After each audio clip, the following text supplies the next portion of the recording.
Pode aplaudir a Jesus com alegria. Aplauda Jesus. Aplauda Jesus com muita alegria. Palmas com glória a Deus. Palmas com glória a Deus. Deus está aqui. Recebam todos a gloriosa paz do Senhor Jesus.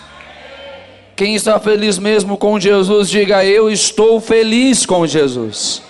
Levante as mãos, diga: glória ao Pai, glória ao Filho, glórias ao Espírito Santo de Deus.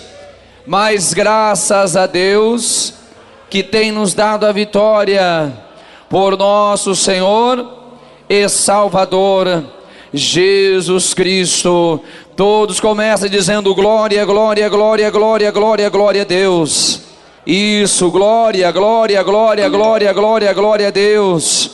Glória, glória, glória, glória, glória, glória a Deus. Glória, glória, glória, glória, glória, glória, glória a Deus. Glórias te damos, ó Pai.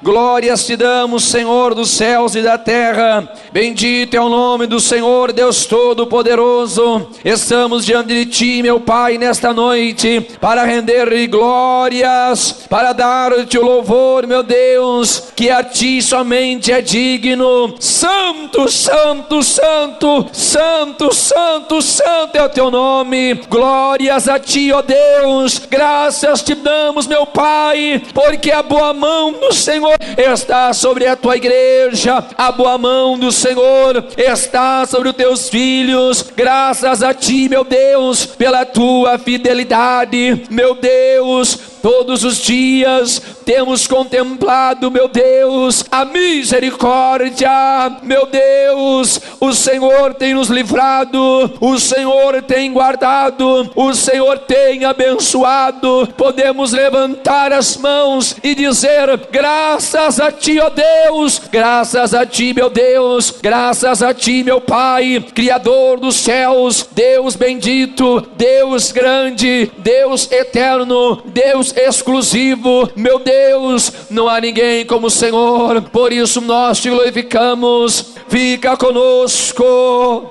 em nome de Jesus Cristo. Tem alguém que pode dar glória a Deus? Vamos ler a palavra de Jesus? Pegue a sua Bíblia, livro de Mateus, capítulo 2 e versículo de número 2. Isso, de vez em quando, se você sentir de dar um glória a Deus, só para lembrar que ainda está autorizado, né? E nunca vai ser proibido. Livro de Mateus, capítulo 2, versículo de número 2. Diz assim a palavra do nosso Deus: onde está aquele que é nascido Rei dos Judeus? Porque vimos a sua estrela no Oriente e viemos adorá-lo.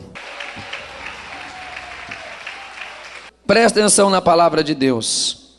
Não tem nada mais gratificante do que conhecer e viver ao lado do Senhor Jesus Cristo. É sobre isso que nós temos falado durante esta série de estudos, porque de fato estamos estudando a pessoa de Jesus Cristo. E é muito difícil a gente falar de Jesus e não se maravilhar, né? É muito difícil a gente falar de Cristo sem que o nosso coração seja tomado por alegria. Conhecer a Cristo é maravilhoso, viver com Ele é maravilhoso. E isto acontece e pode acontecer com mais intensidade à medida que nós estudamos a palavra de Deus.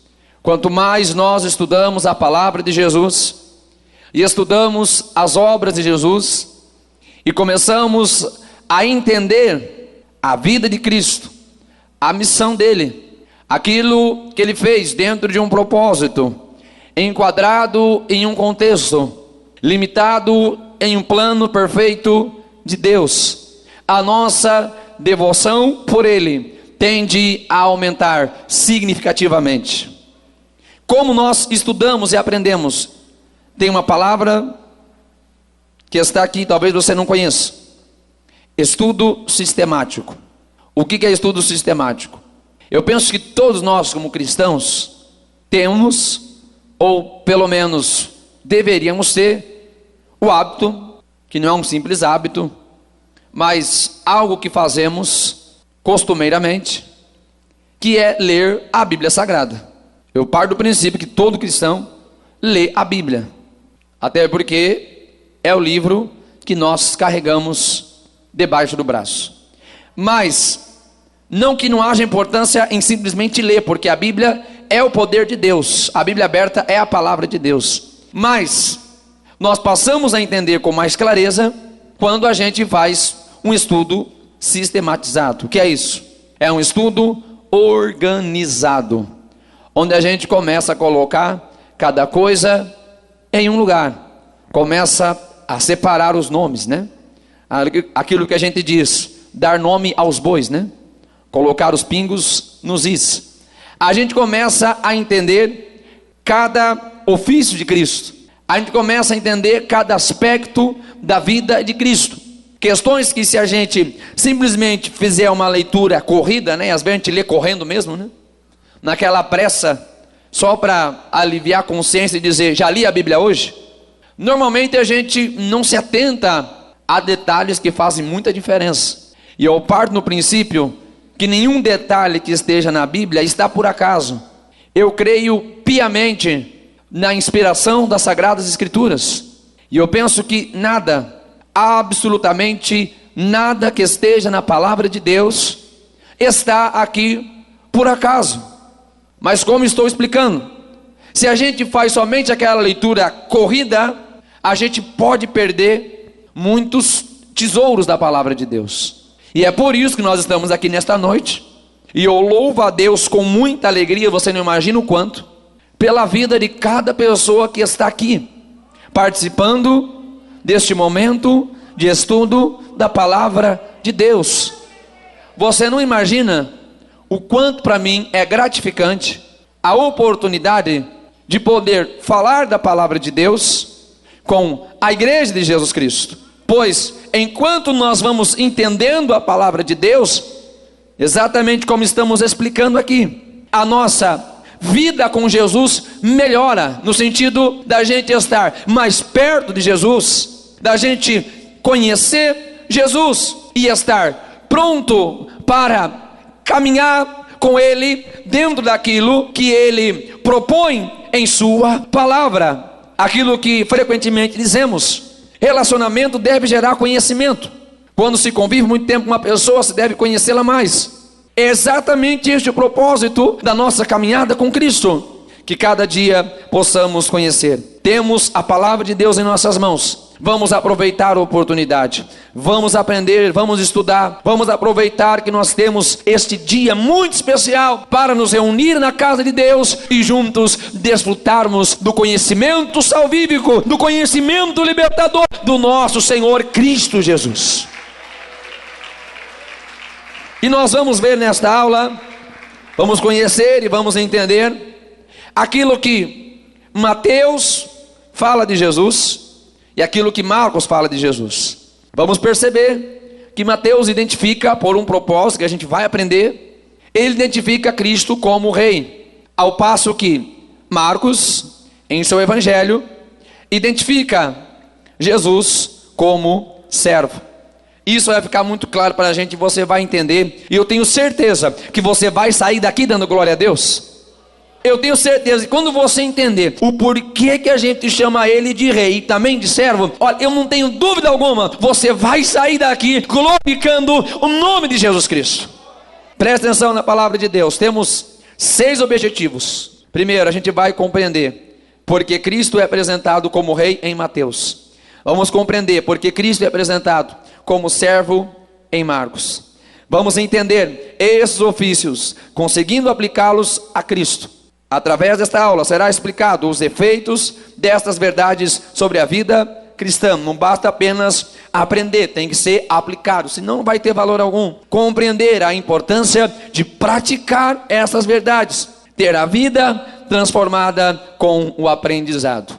A verdade que salva, a verdade que modifica, a verdade que tem efeito, a verdade que tem valor, não é somente ou simplesmente a verdade que é conhecida, mas aquela que é aplicada e vivenciada. Essa verdade vai fazer diferença da nossa vida. Presta atenção, para a gente refletir. Por que Cristo é apresentado como rei e servo? Por que Cristo aparece como este rei e servo? É isso que a gente vai entender. Para os judeus, ele apareceu como um Messias sem roupa de rei, sem poder e sem triunfo político. De maneira que aqueles mesmos judeus que lá em Lucas 19 estavam aplaudindo Jesus na entrada triunfal em Jerusalém, eles aclamavam Cristo como bendito aquele que vem em nome do Senhor, uma saudação de majestade, uma saudação a um rei, porque naquele momento eles estão olhando para Cristo como o possível libertador deles. Eles não estão reconhecendo Cristo como o Messias. O próprio texto vai nos dizer, ali nas alturas de Lucas 19, um pouquinho antes do 38, vai dizer que o povo está glorificando a Jesus, porque estão lembrando dos seus milagres. Então eles deduzem, se ele faz milagre, então vai libertar a gente do domínio de Roma. Ele vai ser aquele que vai nos tirar das mãos dos romanos. Mas de repente, um pouquinho mais para frente, eles são decepcionados, porque eles não esperavam que Cristo fosse morrer na cruz. Ao passo que havia na cruz, ao lado da cruz, aqueles que entendiam que ali estava um servo obediente, pois entenderam a mensagem de Cristo e lembraram aquilo que eles tinham ensinado. Não era um público que tinha seguido Jesus somente por causa dos milagres. Aqueles que tinham seguido por causa do milagre, pensavam que ele seria o rei político, ia reinar sobre eles, ia libertar de Roma. Eles ficam frustrados quando se deparam com a cruz. Quem segue Cristo só por causa dos milagres, se decepciona quando se depara com a cruz.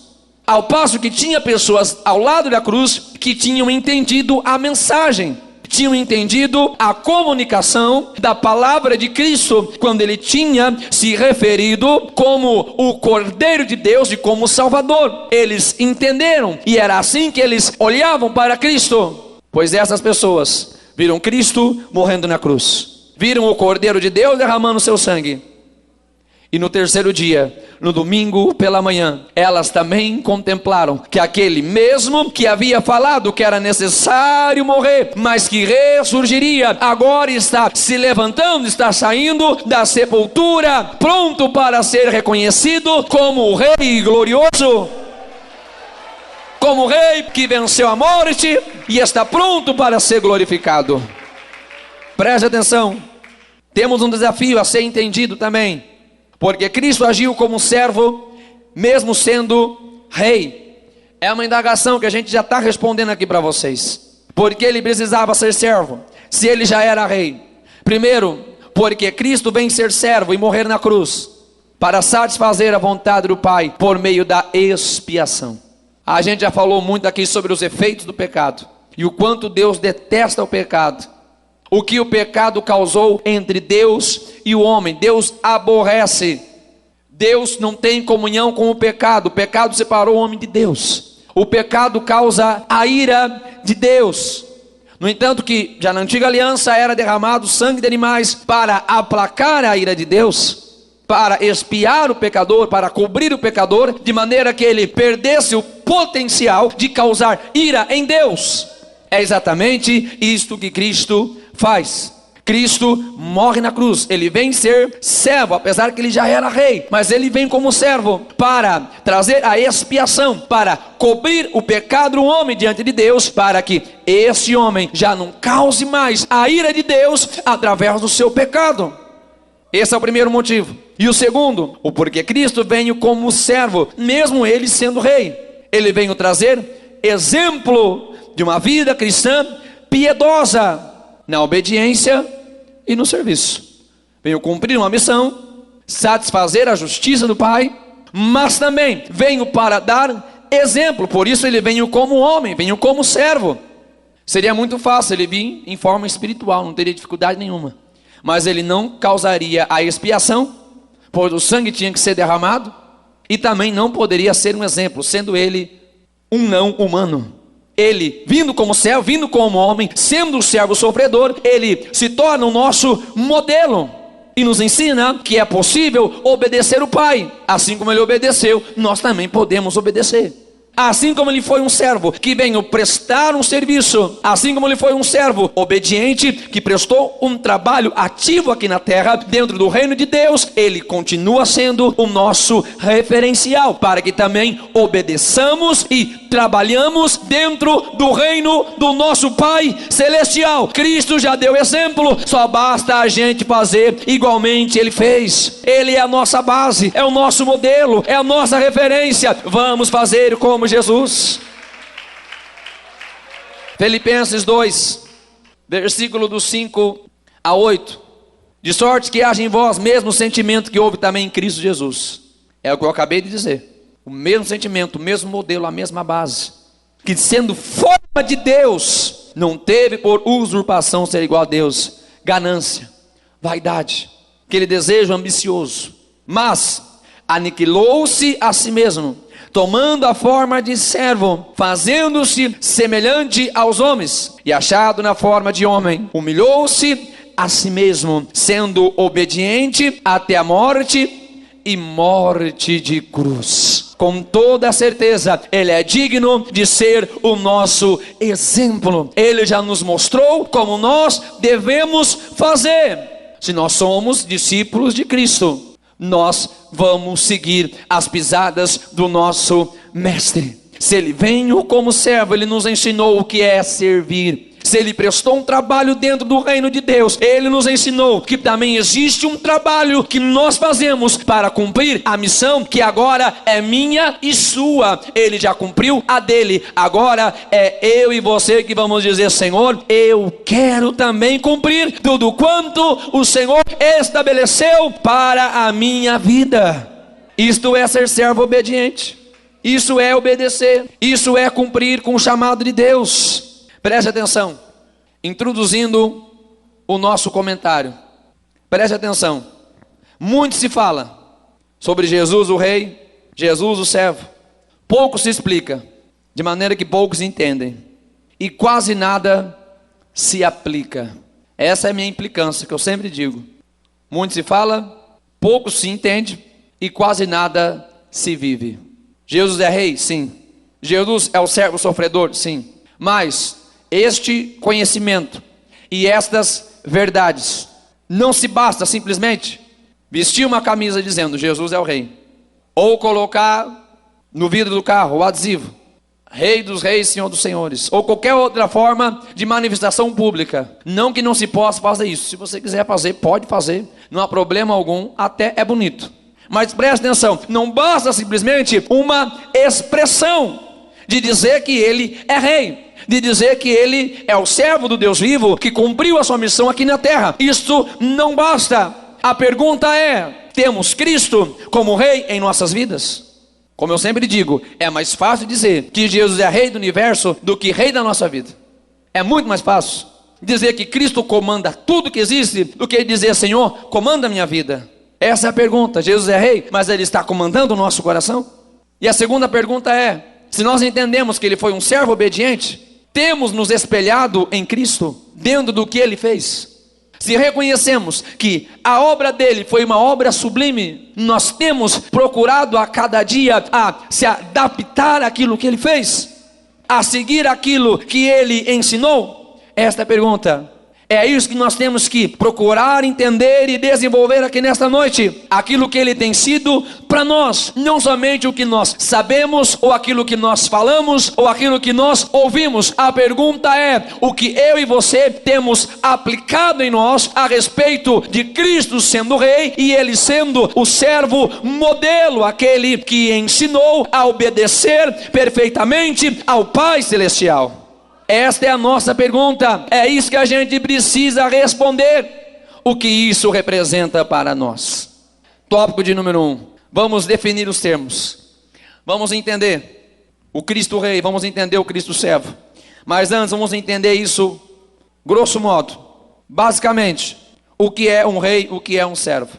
O rei é alguém que tem autoridade máxima num estado monárquico, num regime monárquico. O rei é o poder máximo. É o soberano, é aquele que fala e ninguém questiona, simplesmente tem todo o domínio dentro daquela área geográfica. Tem muito mais poder do que um presidente hoje. Você sabe que um presidente não governa sozinho. Temos 3 poderes: legislativo, também judiciário, e quase um quarto poder, que é o Ministério Público. Mas o rei é alguém que ele governa sozinho, ele é tudo. É ele que executa, é ele que faz a legislação, é ele que cria as leis, e ele também é o juiz, é ele que decide tudo. Rei é soberano, mas também este mesmo Senhor, esse mesmo Jesus, ele é chamado de servo. O que é um servo? A melhor definição das que eu encontrei aqui é quem não pertence a si mesmo. Esse é um servo, um escravo. Aí fica aquela pergunta: como alguém é rei, tem toda a autoridade e todo o poder nas mãos, e ao mesmo tempo é um servo de quem não tem liberdade própria e nem pertence a si mesmo? A gente vai entender, porque é só Jesus para fazer isso. O rei governa, o servo é submisso. Está aqui na nossa tabela. O rei cria leis, o servo obedece às leis. O rei tem poder para recompensar, o servo simplesmente é recompensado. Como é que nós vamos entender isso? Jesus, ele se demonstra como aquele que tem todo o poder, mas ao mesmo tempo ele serve. Ele é o nosso exemplo. A gente vai entender com Jesus, a gente vai aprender como Jesus é rei e serve ao mesmo tempo. Vamos entender a abordagem dos textos bíblicos, vamos entender qual é a perspectiva dos autores bíblicos, Mateus e Marcos. Presta atenção, eu já estou no tópico de número 2. Vamos entender a perspectiva em que cada livro foi escrito. Primeiro, vamos entender o Evangelho segundo Mateus. Ele foi destinado aos judeus. Presta atenção, vamos entender a visão de cada um dos apóstolos. Como eu disse, quando a gente olha rei e servo, parece que nós estamos diante de um fato antagônico. Parece contraditório, parece um paradoxo, mas vamos entender. Presta atenção. E o primeiro fato que a gente vai ver aqui é que Mateus, ele escreve aos judeus. E ele propositalmente, visto que ele já tinha um público-alvo, ao escrever o seu evangelho, ele vai trazer uma ótima fundamentação nas profecias. Pode ler o livro de Mateus, vai ver que várias vezes ele vai citar os profetas. E ele vai dizer, conforme diz o profeta Isaías, conforme diz o profeta Jeremias. Porque ele está dizendo com os judeus crê nos profetas, crê nas mensagens que foram transmitidas pelos profetas. Eles têm em suas mãos as profecias, eles creem em tudo que os profetas falaram. Por isso Mateus, escrevendo para eles, vai utilizar o quê? A argumentação das profecias, mostrando que Jesus é aquele que foi prometido pelos profetas. Ele começa a mostrar Jesus como um rei, trazendo a ênfase no Cristo, filho de Davi. É justamente nesse aspecto, principalmente, que nós vemos Mateus trazendo essa forte alusão do Cristo rei, já que Israel aguardava o descendente de Davi, aquele que teria a reconstituição do reino davídico. Cristo veio para ser este rei sobre Israel. Nós vamos entender já em qual dimensão ele é este rei. Justamente neste propósito que nós vamos ver que Mateus, ele vai já iniciar o seu livro trazendo uma genealogia. Muita gente lê genealogia achando que não tem sentido nenhum. Isso é quando a gente não pula, né, a genealogia, né? E fulano gerou fulano, e fulano gerou fulano, e fulano gerou fulano. Mas ali tem um propósito. Mateus, ele vai usar a seguinte expressão: filho de Davi, filho de Abraão, para trazer um entendimento que Cristo, ele está ligado àqueles personagens proeminentes do judaísmo, da antiga aliança, do qual Davi tem uma grande importância como o maior rei de Israel. Este é o propósito de Mateus, chamar a atenção para os judeus, que eles entendam que um novo rei se levantou, um novo rei foi enviado, o Messias foi enviado para ser o rei, e ele é da descendência de Davi, por isso ele tem propriedade para ser chamado de rei. Ele é anunciado pelos profetas, por isso ele é digno de ser reconhecido como o Filho de Deus. Está entendendo? Mateus escreve para os judeus, então ele traz esse entendimento. Ao passo que Marcos está escrevendo para os gentios. Quem são os gentios? Já sei, pastor, é uma pessoa muito simpática, é uma pessoa gentil. Biblicamente, o gentil é aquele que é um não judeu. Todo não judeu é considerado um gentil. E que, já sabemos, para os judeus, seria alguém sem muita importância, fora da aliança de Deus. Marcos compartilhou o seu evangelho com os gentios. Por isso, vamos perceber dois aspectos muito importantes no evangelho de Marcos. Primeiro, a gente observa que Marcos, ele se dedica a muitas vezes explicar os costumes judaicos, porque os gentios não entendiam os costumes dos judeus, então ele precisava explicar. Quando ele ia fazer uma referência de Cristo ou de algum evento, muitas vezes se passava por a necessidade de explicar um costume, pois os gentios não entendiam, então ele explicava. Também vemos que ele faz poucas referências às profecias, já que os gentios não conhecem as profecias. Então Marcos não se detém muito a falar das profecias, já que ele escreve para os gentios. É um evangelho simples e conciso, ótimo para uma leitura panorâmica do ministério de Jesus. Dois pontos são destacados neste evangelho. Primeiro, é um evangelho dinâmico, pois tudo se transforma facilmente. Se você lê o evangelho de Marcos, que eu penso que você já deve ter lido, você vai ver que várias vezes ele usa expressões que denotam ação, e imediatamente aconteceu, e logo aconteceu. O evangelho de Marcos é muito dinâmico, tudo acontece com facilidade, tudo acontece com rapidez, demonstrando o poder do ensino e o poder da palavra de Jesus Cristo. Este evangelho também tem uma segunda característica muito importante, é um evangelho envolvente, pois ele é simples e prático, de maneira que aquele que lê consegue entender com mais facilidade a narrativa de Jesus Cristo. E este era o propósito de Marcos, porque ele está escrevendo para quem não entende, para quem não conhece. Mateus, ele é mais técnico, pois ele fala com judeus que entendiam, conheciam, tinha a escritura em mãos. Marcos já vai mais simples, então o seu evangelho se torna mais envolvente, e os gentios podem entender a mensagem de Cristo e receber também a salvação. Então por isso ele mostra quem? O Cristo servo. É importante a gente entender como esses dois autores mostram esses ofícios. Mateus apresenta Jesus como rei, Marcos como servo, pois Mateus escreve para os judeus e Marcos escreve para os gentios. Mateus mostra o rei profetizado, operando milagres. Marcos apresenta aquele que simplesmente opera milagres, pois eles não tinham uma referência, os gentios não tinham uma referência. Então Marcos já vai mostrando aquele que tem poder.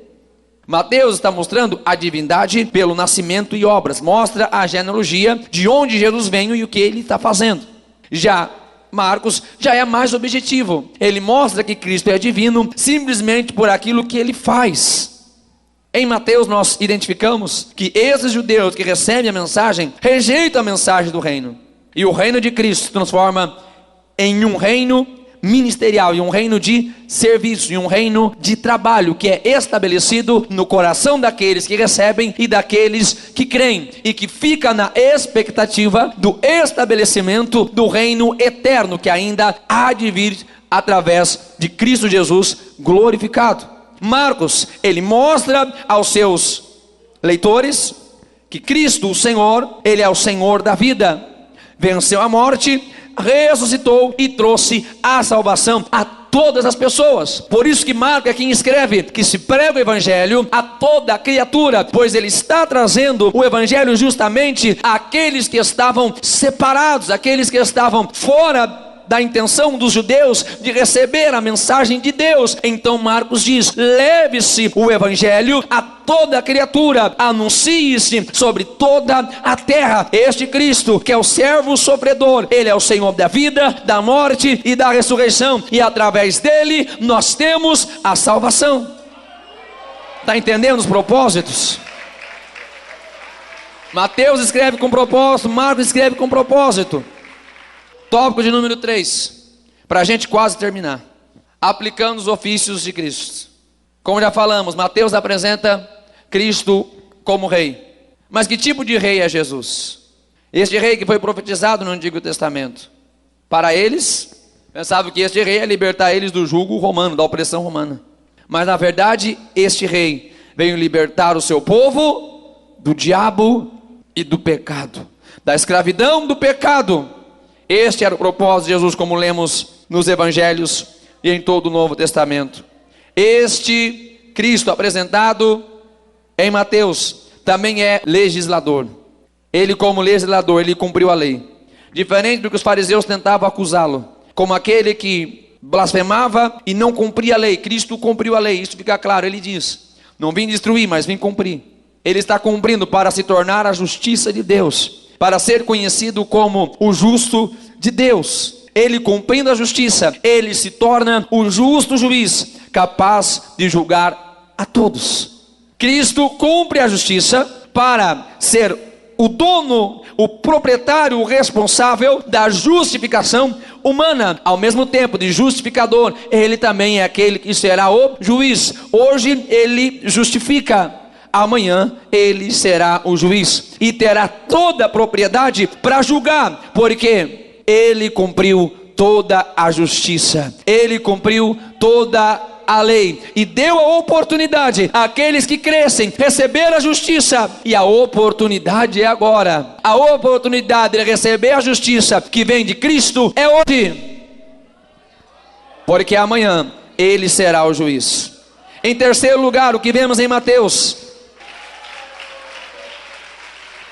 vai mostrar Jesus também como o galardoador, aquele que recompensará a cada um conforme as suas obras. Ele, sendo rei, ele traz recompensa. Aqueles que obedecerem receberão a vida eterna, e aqueles que preferirem viverem ausentes da graça que ele proporciona, também receberá a sua justa retribuição. Já em Marcos, Cristo aparece como o servo submisso incansável.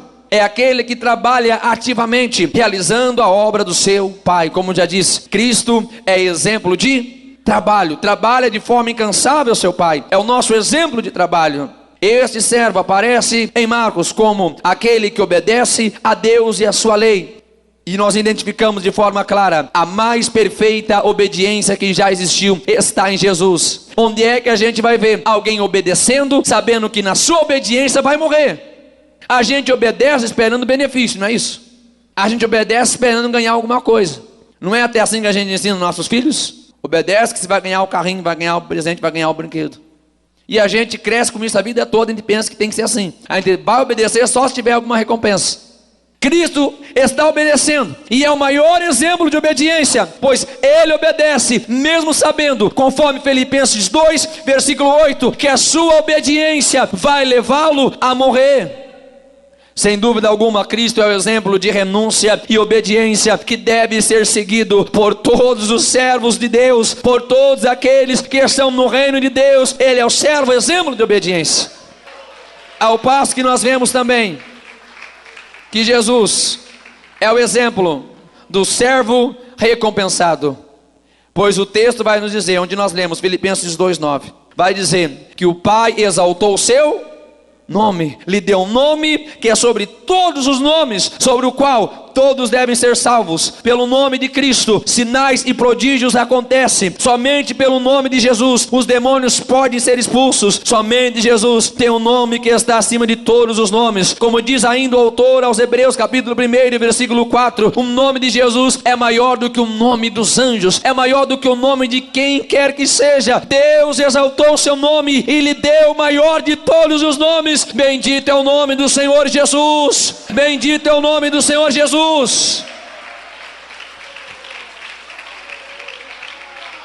Para a gente terminar e ir para casa dando glória a Deus, aleluia, unindo os propósitos de ambos os livros, Mateus e Marcos, nós temos importantes lições, que são 6, que a gente vai ter que ir para casa entendendo isso, e lembrando que essas lições que a gente aprendeu, elas precisam ser praticadas em toda a nossa vida. Lição não é coisa que a gente aprende só para guardar na memória, já disse. Lição é coisa que a gente aprende para fazer. Lição de número 1 que a gente vai aprender aqui hoje. Já aprendemos.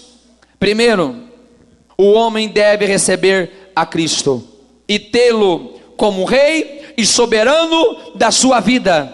obedecendo suas leis e mandamentos, somos identificados como seus súditos. Nós somos conhecidos como pertencentes ao reino de Cristo à medida que nós obedecemos os mesmos mandamentos que Cristo obedeceu e também nos ensinou. Quando recebemos a Cristo, o nosso coração tem que estar propenso a tê-lo como Rei das nossas vidas. Ele já é o Rei do seu coração? Lição de número 2. Este Rei, Jesus, Ele deseja que o seu reino cresça muito e muito e muito mais. Este Rei quer que o seu reino cresça. É isso que ele diz em Mateus 28:19. Portanto, ide, fazei discípulos de todas as nações, batizando-os em nome do Pai, do Filho e do Espírito Santo. Cristo, que é o Rei apresentado em Mateus, Ele está ordenando os seus súditos que multipliquem o seu reino, indo, pregando e discipulando e batizando.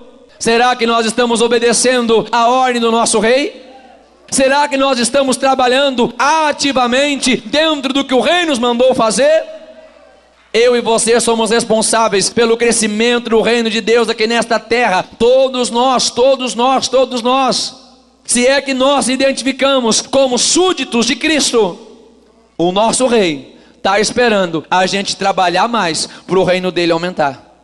Não dá só para ficar orando e dizendo: Senhor, multiplica, Senhor, abençoa a tua obra, Senhor, salva as almas. Não, isso não vai resolver não. Os súditos do reino precisam trabalhar.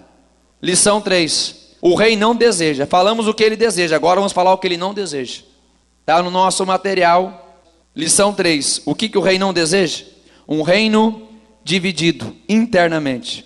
Isso trará destruição ao reino. Já falei isso várias vezes. Antigamente o diabo atacava por fora, agora ele vem por dentro.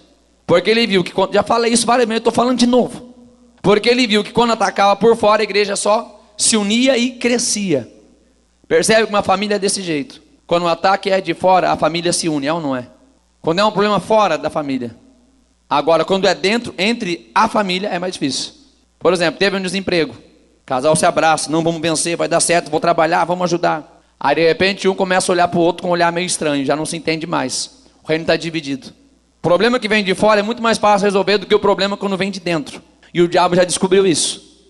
Então ele quase não ataca por fora, não, ele vem por dentro mesmo, trazendo dissensão no meio da igreja. Trazendo confusão no meio da igreja. Trazendo diz que me diz que dentro da igreja. O Rei não deseja reino dividido. Fofoca, contenda, dissensão, diz que me diz que. Oh meu Deus do céu, quando é que a gente vai amadurecer na fé? O diabo não ataca mais por fora, ele ataca por dentro. Porque ele sabe que uma igreja dividida não cresce. Um povo espalhado, subdividido em ideias, opiniões, conceitos ou fofoca, é uma igreja que não vai crescer. Mas tem um porém: o que deseja causar divisão será tirado do reino. Este Rei não admite que ninguém divida o seu reino. Aquele que tem a intenção de causar danos para o reino, o Rei não vai deixar permanecer. Quarta lição: Cristo trabalhou incansavelmente. O cristão também deve agir em prol do reino de Deus, conhecer seu chamado e empreender todo esforço, sempre fazendo o seu melhor. Lição 5. Cristo foi obediente ao Pai. O ponto mais difícil do Evangelho. Sim, porque a obediência requer renúncia. Essa é a parte mais difícil da gente dizer que é crente. Porque para ser crente de verdade a gente tem que renunciar. A partir da conversão, a vida e a vontade já não pertencem mais ao homem, mas sim a Deus. Isso que é o mais difícil para a gente fazer. A gente falar que é crente é fácil. Dizer que é membro da igreja, carregar a Bíblia, tudo isso é muito fácil. Agora, negar a gente mesmo, renunciar a nossa vontade, pegar a nossa cruz e seguir a Jesus do jeito que Ele falou, é um pouco mais difícil, mas é o nosso desafio. Em nome de Jesus a gente vai conseguir. Lição de número 6. Espelhando-se em Cristo e vivendo nele, nós desfrutamos as bênçãos terrenas e espirituais. Temos vida eterna, dons espirituais, toda a nossa necessidade é suprida, e com toda certeza, aqueles que seguem a Deus serão sempre recompensados. Deus não deixará ninguém sem dar a sua devida recompensa. Aquele que abre mão da sua própria vida para seguir a Jesus, com toda certeza será recompensado. Fiquem em pé em nome de Jesus. Eu pergunto, tem alguém para entregar sua vida para Jesus aqui nesta noite? Tem alguém que você ainda não aceitou a Jesus e você vai aceitar aqui hoje? Tem alguém? Se tiver, levante sua mão. Alguém que está afastado do Evangelho, volte para Jesus hoje. Se você está afastado, venha para Cristo. Se você ainda não demonstrou sua decisão de seguir a Jesus, esta é a oportunidade que Jesus está dando para você. Venha para Cristo hoje. Se você está afastado, volte para os caminhos de Deus. Jesus tem que ser o rei da tua vida. Não adianta você dizer, conheço Jesus, conheço a palavra. Ele tem que ser rei na nossa vida. E temos que seguir o exemplo do servo obediente, que foi fiel, mesmo sabendo que a fidelidade e a obediência ia levar à morte. E o convite de Jesus é justamente também para carregar a cruz. Este é o convite de Jesus para nós. Tem alguém que vai reconhecer que Ele é o rei da sua vida e vai viver para o reino de Deus?